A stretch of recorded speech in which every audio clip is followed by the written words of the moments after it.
Pri potulkách gréckom stretávam mnohých zaujímavých ľudí. Napríklad aj takých, ktorí opustili Slovensko a presťahovali sa do niektorej časti Grécka. Do pomyselnej rodiny takýchto ľudí patrí aj Veronika, rodáčka zo Slovenska, ktorej novým domovom sa stal prenádherný ostrov Rodos.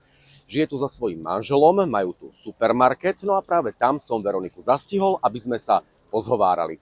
Prvýkrát som sem prišla v roku 2009 ako na prax z hotelovej akadémie, kde som študovala. Bola to trojmesačná prax a to bola láska, tu bolo teplo, tu bolo krásne, pláž, ľudia, slnko, takže to bolo, myslím, že možno po mesiaci už som vedela, že sa tu chcem presťahovať. A potom čo nasledovalo? Potom si tu už zostala, alebo? Zostala som tu to leto, čo som chcela pracovať, odišla som späť na Slovensko, našla som si prácu tam a už vo februári som to nevydržala a prišla som späť. Prišla som späť, hľadala som si prácu na leto, keďže tu sa robí na sezónu. Našla som rýchlo s angličtinou, to bolo zo školy v poriadku. Ja som študovala vlastne cestovný ruch, takže mne všetko s tými turistami, s tým cestovným ruchom, s tými hotelmi a takto to sa mi ľúbilo, takže to bolo ľahké nájsť. Prišla aj láska, predpokladám? Lásku som vydatá, sme spolu s manželom 13 rokov. Takže. A on je teda odtiaľto? On je Grék, áno, on nie je s pôvodom z Rodosu, on je polovica z Peloponézu a polovica z ostrova Karpathos. Takže, ale tu bývajú už, keď malo, myslím, že 3-4 roky.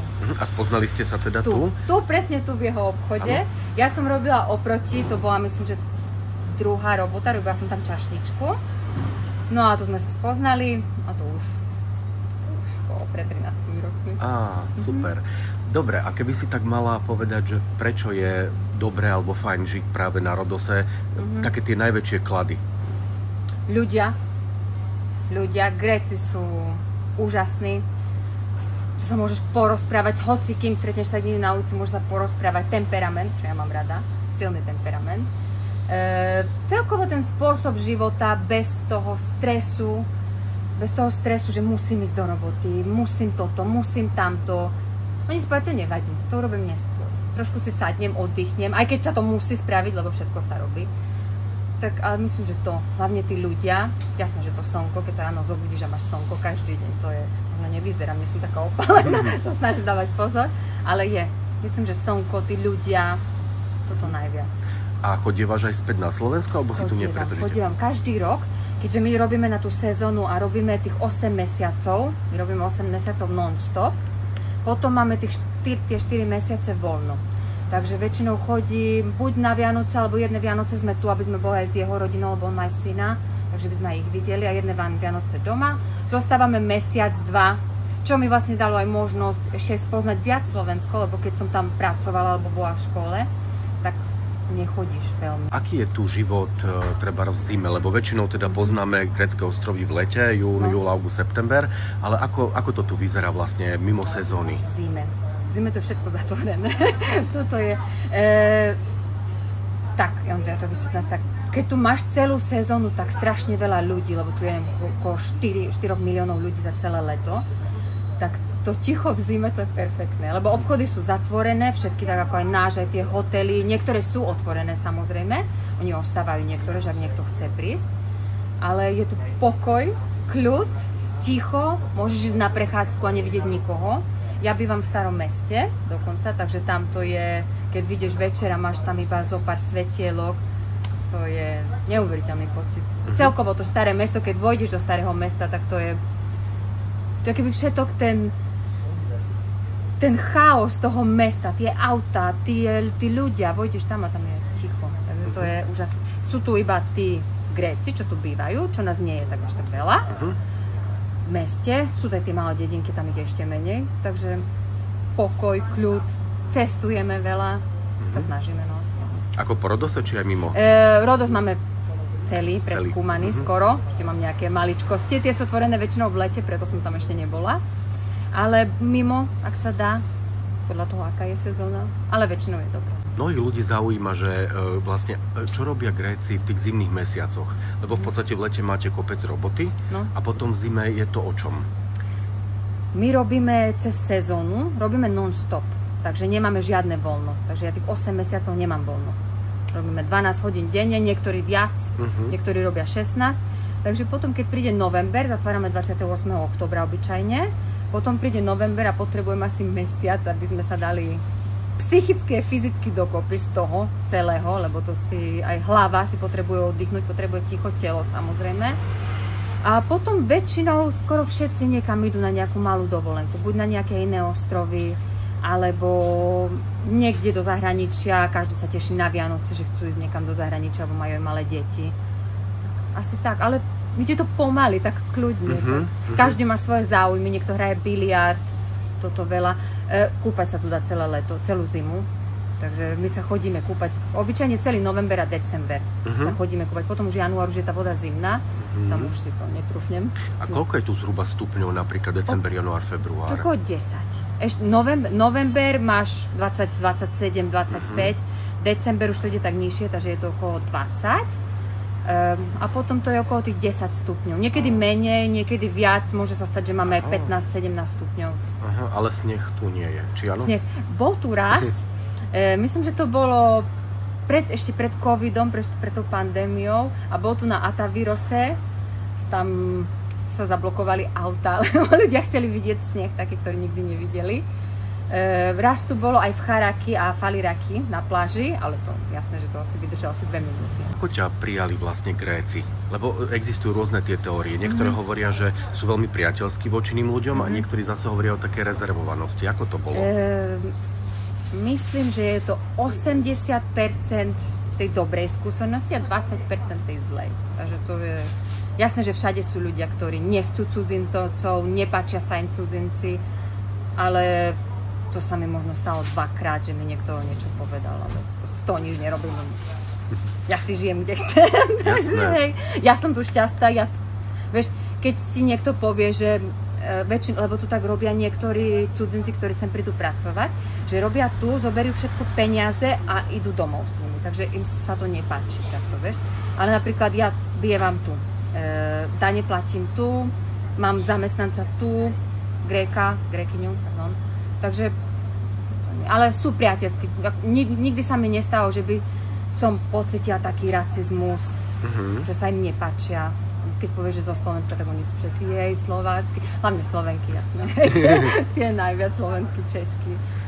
Keby si mala porovnať taký naturel Slovákov a Grékov, v čom je rozdiel v tej povahe a v tom prístupe k životu? Myslím, že Slováci sú trošku viac. Oni si majú ten svoj okruh, hej, máš svoju rodinu a to je všetko. Nedajú sa viac. Ja keď tu niekomu zavolám, poviem, potrebujem pomoc, tak dobehne hoci kde. Môže to byť človek, ktorého som videla možno raz v živote, alebo ktorý nám nosí veci do obchodu. Keď ho niekde stretnem, poviem, potrebujem pomoc, tak ti pomôže hneď. Oni sú otvorení, pomôžu ti, aj keby ti dali posledné euro z vrecka, tak ti ho dajú. Aj keď vedia, že ho nedostaneš napríklad späť, oni ti pomôžu vo všetkom, naozaj. Potrebovala som zo začiatku veľa pomoci, kvôli tým papierom. Nerozprávaš po grécky, vtedy ešte nerozprávali tak anglicky na tých úradoch. Takže ja keď som niekomu povedala, že potrebujem pomoc, že so mnou nepôjdu, oni každý, hej, povedz mi, kedy pôjdem, preložím, pomôžem ti, všetko. Takže myslím, hlavne tam tá otvorenosť, že Slováci sú, ale to je presne tou našou kultúrou, že to bolo, my sme vždycky boli pod niekým. Takže my sme takí uzavretí viac. Keďže ja nie som uzavretá, ja som práve, že presne ten opak, myslím, že preto sa mi tu našlo moje miesto. Ešte taká podotázočka vlastne k tomu presťahovaniu sa sem. Ako to vzala rodina alebo rodičia? To bolo rozhodnutie 2 sekúnd. Lebo ja som mala už inú prácu na leto. Vtedy, keď som končila školu, tak som mala inú prácu. Mala som ísť pracovať na jednu loď na rieke. A prišla za mnou moja učiteľka. Díky za tú učiteľku. A vraví mi, Veronika, mám jedno miesto na Rodos, lebo ona vedela, že som chcela ísť do Grécka. A mi vraví, ale musíš mi povedať teraz, či chceš. Tak som povedala, áno, idem. Som prišla domov a vravím mamke, ja o 3 dní odchádzam na Rodos. Potrebujem vybaviť pás, nemám nič, potrebujem všetko vybaviť. A mamka len pozrela, tak dobre, sa ma opýtala, že kde je Rodos. Takže to bolo. Ale keďže my sme 7 doma, 7 detí a skoro každý je niekde v inej krajine, takže mamka to už asi tak brala, že áno, že pôjde Veronika 100%. Ešte si povedzme trochu o gastronómii, lebo predsa tá grécka strava je veľmi dobrá, zdravá a tak ďalej. Ako to je u teba, čo máš najradšej? Keďže ja som vegetariánka, oni majú strašne veľa tých jedál pre mňa. Varím meso, manželovi varím meso, on má veľmi rád meso, ale mne najviac, myslím, že všetko tie, to bola pitarudia napríklad, to je z ciceru urobené, alebo to je varená tráva. Ono to vyznie to trošku tak inak, napríklad to ani nenájdeš v reštauráciách. Ale ja som sa to naučila od jeho mamy, rybacie polievky, ryby zbožňujem, tie zjem. Naozaj perfektné.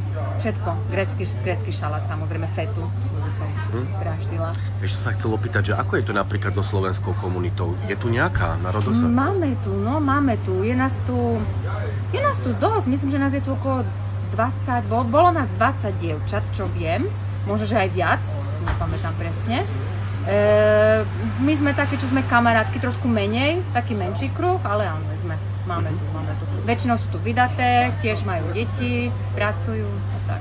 Ako to máš s návratom? Počítaš niekedy s návratom na Slovensku, alebo toto je tvoj domov? Keď budem stará, naozaj, že by som chcela ísť niekde napríklad.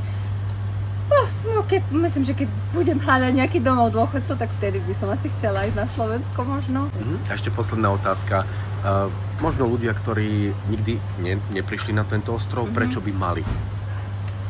Keď majú radi slnko, vodu, dobré jedlo, krásnu históriu, príjemných ľudí, tak myslím, že to úplne stačí. História to je úžasná, kde sa len pozrieš, všade, kde sa len pozrieš, hoci kde ideš do tej najmenšej časti Rodosu, tak aj tam nájdeš niečo. Máš vykopávky všade, staré mesto, to je niečo neuveriteľné, tie múzea, akvárium. Všetko, môžeš sa ísť šnorchlovať a ty vidíš všetko to dole. Tak to je úžasné.